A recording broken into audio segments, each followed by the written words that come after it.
So it's very interesting. We'll start with this. I like the NBA. Congrats to the Milwaukee Bucks. They beat OKC last night, two very good teams. But Adam Silver was talking to the media. He acknowledged that television ratings have fallen on a cliff, but one of his lines was, listen to this, well, we're at the point where our social media audience is at the highest of any league. Yeah, congrats for crushing Twitter and IG and TikTok. Ain't paying the bills, brah. Amazon, NBC, ESPN are your partners for the next decade. Twitter, TikTok may not even be legal in 6 weeks. Who gives a rip about social media? You know what else is crushing on social media? Young people taking their clothes off. Congratulations. It's not paying the bills either. So my takeaway is Oklahoma City, here's what I saw last night. Shoot 32 threes and make 5. The game is repetitive and boring. Roger Goodell and Rob Manfred have taken a lot of heat for cultural changes they've made with the sport.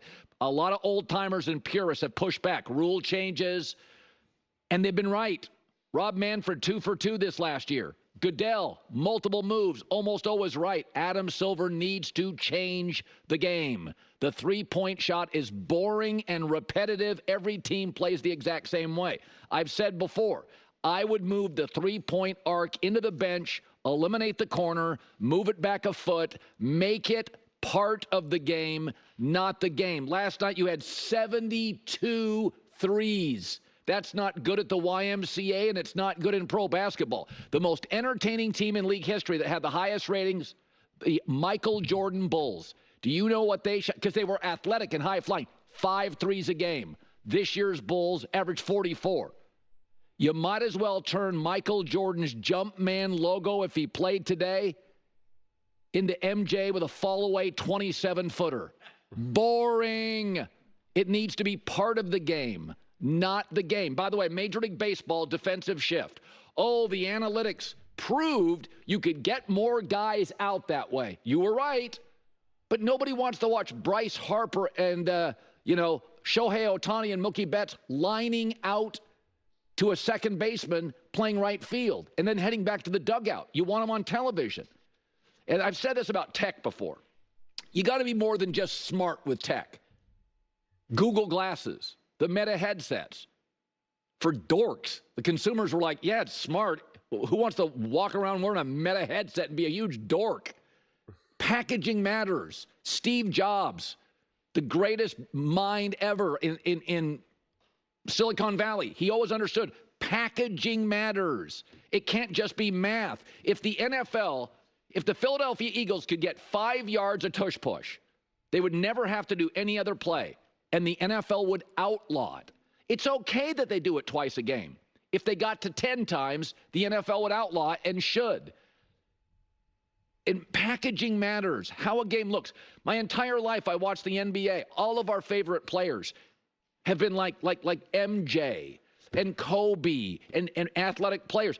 There's a reason the dunk contest is usually more fun to watch than the three-point shooting contest. The NBA has the world's greatest athletes.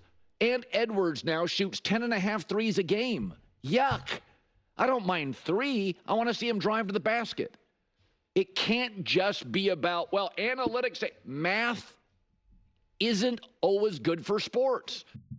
Okay, let's talk about this. One, no one cares about the dunk contest anymore. The three-point contest is actually the only thing that's even remotely interesting about the All-Star game. That's number one. Number two, a lot of people take their clothes off and they make more money than the actual athletes. So, you can't say that doesn't pay the bills. That's number two. Number three, let's actually have the real conversation now. We just have to get that out of the way. I understand what Colin is saying, and I don't disagree at all. All these threes are tough. It is tough to see some of these great athletes, these great players just keep pulling up for 3. It isn't fun. The style and the way in which the Warriors did it, it was so dynamic and fun, and there was such ball movement, and it was the way how Steph just played that it really was exciting, and the depth of threes and the uniqueness of it, the fact of just the way how we hadn't really seen it be done in that way. So it made it really exciting. But then when you have all these other teams try to continue to emulate that, one, they don't have the ball movement. Two, they don't have the players like Steph and Clay. So you have games where you're shooting 5 for 32. Like it just becomes kind of crazy. And I think what are the Celtics averaging like 53s a game now or something? Like it's not enjoyable. And him bringing up baseball is actually such a great point because my dad actually is a huge baseball head. Like the dude knows like everything, truly everything about baseball. And I grew up playing baseball very competitively. I played semi-pro actually. And I said to him, I said, listen, there's a problem with baseball. And I was like, something needs to change. I was like, it's a problem if someone like me, who played sports, who lived and breathed baseball my entire life, and I don't even want to watch Major League Baseball. That is a problem. That is a legitimate problem. And part of it was the shift. I hated the shift all this. I said, they gotta, ban it. He goes, no, they gotta find a way. You can't change the rules to baseball. And same thing with the pitch clock. And he's like, no, that's dumb. Then it changed the rules. It made the game so much more enjoyable. You had more base running, more base hits. You had more action. You had the speed of the game with the pitch clock, and I'm like, this is so much more enjoyable. And then my dad came back and goes, yeah, you're right. This is definitely more enjoyable. And now I'm not going to go as far as say that they need to change the 3-point line. Like I don't know, because that makes me uncomfortable too. Like I don't have the exact answer. If for baseball, banning the shift made sense, because this is what Colin is trying to say to do is have this right here, where you kind of take away the corner, and it's like I don't know, honestly. I don't have the answer. I do agree that I love basketball. I have this basketball channel. I love it. Love it. But the games have been just like, I don't care. It's so hard to kind of get the energy and the motivation to be like, okay, I'm going to go watch this game, because it's just not an enjoyable product.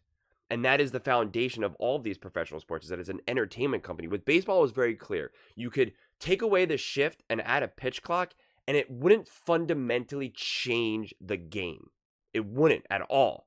Even with football, when they changed some of the rules with some of the tackles and the hits and the sack and where you can hit a player, some people felt that it was like changing football, but the reality is it really didn't. It really didn't. It made it just safer at the heart of it. I know some people are, no, that's football. You got to be hard. You got to hit people hard and this or that. What are we playing, sarcastic ball and stuff like that? And it's like, you're obviously still tackling. There's obviously still an insane amount of hits. It's still obviously incredibly dangerous. Players are still getting hurt left and right. And the foundation of football is still there. With this right here now, basketball, you either move the 3-point line further away, which is what some people were saying, or some people were saying add a 4-point line, or now you're taking away the corner. Like I don't know what that does to the game itself. If anything, you're better off somehow just changing the rules from like a defensive standpoint to make it more physical. So now just kind of pulling up for threes is just not as easy to do, rather than you start changing like the actual court itself. That's where my mind goes first. Again, I don't know if that's the answer, because it's not clear to me, but it is clear to me that something does need to change. It is. And it is tough, because how many times have you watched a game when, no matter who it is, your favorite player, you're watching Steph, Bron, Giannis, whoever, and right, you see them just walking down the court and then just like immediately pull up for a shot, and you're kind of like, dude, what are you doing? Like it doesn't even, not even from just an entertainment standpoint, it doesn't even feel conceptually like that's what you want to see your team do in order to give them the best chance to win. I know technically, statistically, and analytically it might be, but it doesn't even really necessarily feel that way. I mean, and again, for him to compare it to football also kind of makes sense, because football is a little bit going to be slightly different, because there's so much more adjustments within game, and there's so much misdirection and whatnot. But if you have like a running play that you're getting, every time you hand the ball off, you get like 4.5 yards, 5 yards. Technically, all you do is have to hand the ball off then. If you have a running back that's averaging 4.5 yards a carry, just keep handing it off. You're going to keep getting first downs, and you're just going to get a touchdown. You'll never have to punt the ball, technically. But we know it doesn't work out like that in practice. We know that. Otherwise, that's what teams would do. And then football would need to change. And then when they got pass happy with the analytics with football, it was pass, pass, pass, pass, pass. And they changed the rules to make it a little bit easier for, more favorable for passing. It was all about passing. And then the running back position got devalued and got taken away a little bit. Then defenses caught up. Defenses were better. And then the run game became more important. And again, stylistically, it kind of balanced itself out now. Now you have kind of passing kind of back on the decline when before it was through the roof. I think basketball needs some sort of effect like that more than anything. Because it is kind of crazy when you think about a game like this. You have the cup and all of that type of stuff, and Bucks win, and yeah, champagne on ice, and yada, yada, yada. And instead of talking about that game and the big exciting game and how awesome it was, we're talking about how there was no one in the crowd, there's no one in the stands, and the fact that this is not a fun product and that TV ratings are down. Like, that is a fundamental problem. That is a true issue that the NBA needs to figure out how to resolve. But those are just my thoughts. I'd absolutely love to hear yours. What do you guys all think about the NBA? What do you think they should do? Do you think they should change the three-point line? No corner three, make it deeper? How do they handle this? Do you think it's a problem at all? Let me know in the comments below. I read every single comment, so whether you agree with me or disagree with me, either way, let's get in some discussions. Let's get in some fights, but ultimately, let's just have some fun. And please do consider subscribing. We're building an amazing community here, and I'd absolutely love to see you part of it. I want to build something that we all genuinely feel connected to, something that we're really excited to be part of. I think we're well on our way to doing it. And please don't forget to give this video a thumbs up, as it really does help with the visibility and the algorithm. Thank you so much, and see you next time.